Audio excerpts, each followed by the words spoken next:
Beasts of the Southern Wild. Silver Linings Playbook.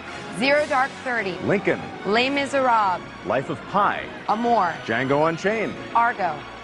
A horse race for Oscar Gold that reads more like a script from Washington politics than Hollywood make-believe. You will procure me these votes. Actors as candidates. Daniel Day-Lewis is a very private person, but he is out there talking about his film.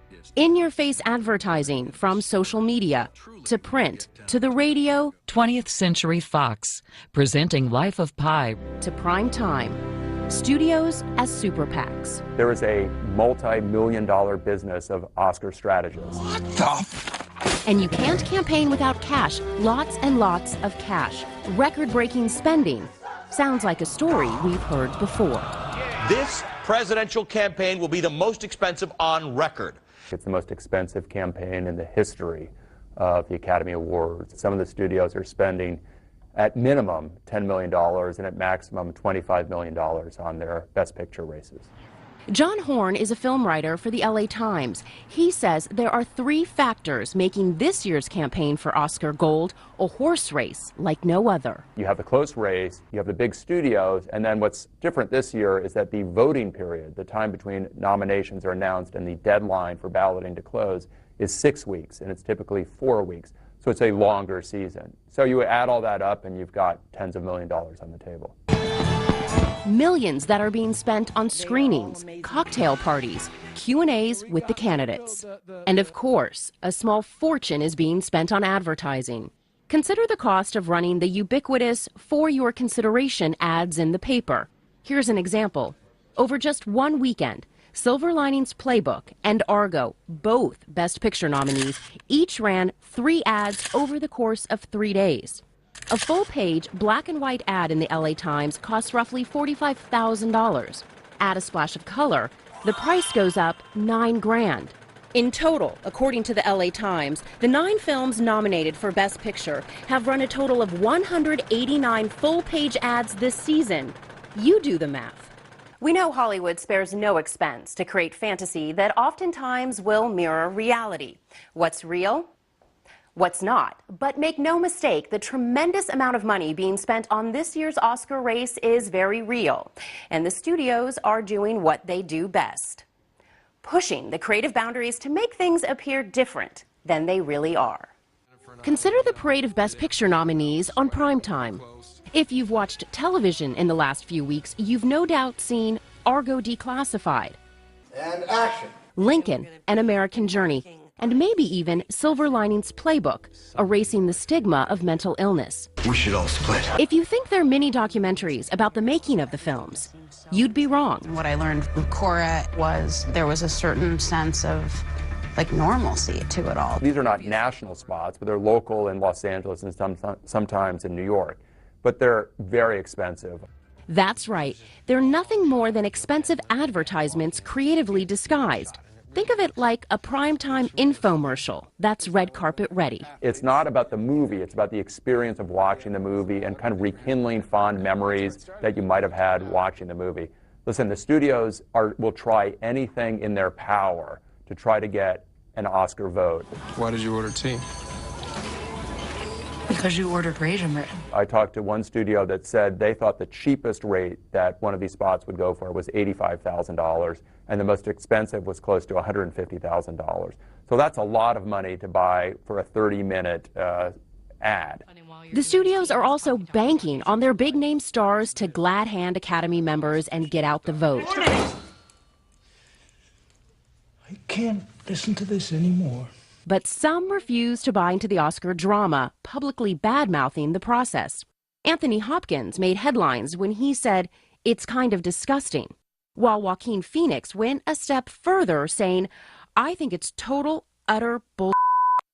Horn says when actors don't follow the campaign script, it still costs the studio. The people who think it's really beneath them, I think they do pay a price. If you're not out there working your film, if you're not doing the cocktail parties, if you're not doing the Q&As, I think it does take you out of the conversation. And then there are those struggling to be part of any Oscar conversation, but lack the cash to compete with the deep pockets of the big studios. And that's where creative campaigning really starts to count. The internet and social media has been this campaign's saving grace. Hi, Heather. Nice to meet you. Hi. Heather Burgett is a publicist working on the Oscar campaign for this year's Best Animated Short Film nominee, Head Over Heels. This is the first year the films have all been posted online. We don't have the marketing and advertising dollars that the big studios have, so by using avenues like YouTube and Facebook, we've actually been able to reach quite a large number of people. In fact, in the last week alone, we know that we've reached at least 250,000 people. Head Over Heels is the only student film to be nominated in the category, putting it up against industry heavyweights with money to spend. We sort of have a David versus Goliath theme happening, and they're up against big studios like Disney and Fox.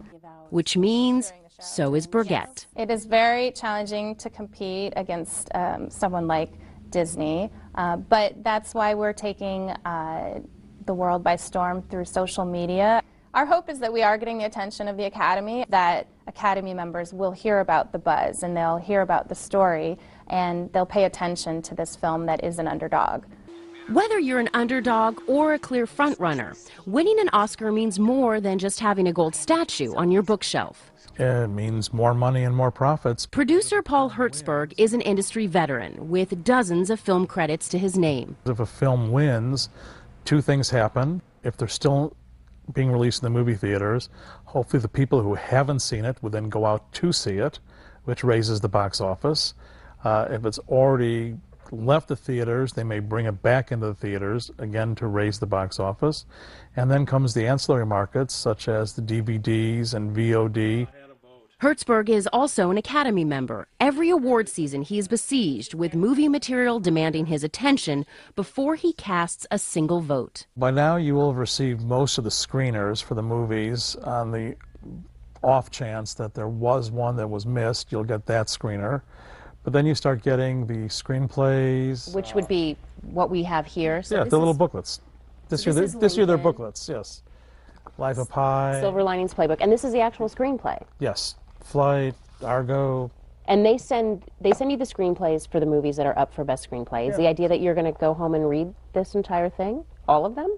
No comment. Okay, so you get some screenplays, and then you also... Both adapted and the regular for both categories, and you get... and what do we have here? You get music, you've got the soundtracks, and you've got the best songs. Okay, so here we've got Skyfall, Best Original Score, Skyfall, Best Original Song, Lincoln. So they send you all of this as well. Correct. And you listen to it. Yes. Yes. And then you vote. You vote. As a voting member since 1993, Hertzberg has been around the Oscar block a time or two and is not easily influenced. It doesn't affect me in the slightest. You know, there's a very limited number of people who actually, vote in the Academy. And I go see the movie. I prefer to see it in a theater. And, I'll make my decision based on pretty much the film itself as opposed to any advertising for the film. Isn't that the way it's supposed to be? Voting on, say, the best picture because of the merits of the film? Nope, says LA Times film writer John Horn. Obviously, in a perfect world, the best movie wins the Best Picture Oscar. But I think that's a little bit fanciful. And to go back to the political analogy, was Mitt Romney the best Republican candidate? I think there are a lot of people who would argue that he wasn't. Was he the most electable? Who knows? But it's not always about the best movie or the best candidate. Maybe this year, the best campaign, which breaks down like this. Full-page color ad, $54,000. 30-minute movie infomercial, more than $100,000. Winning Oscar gold, priceless.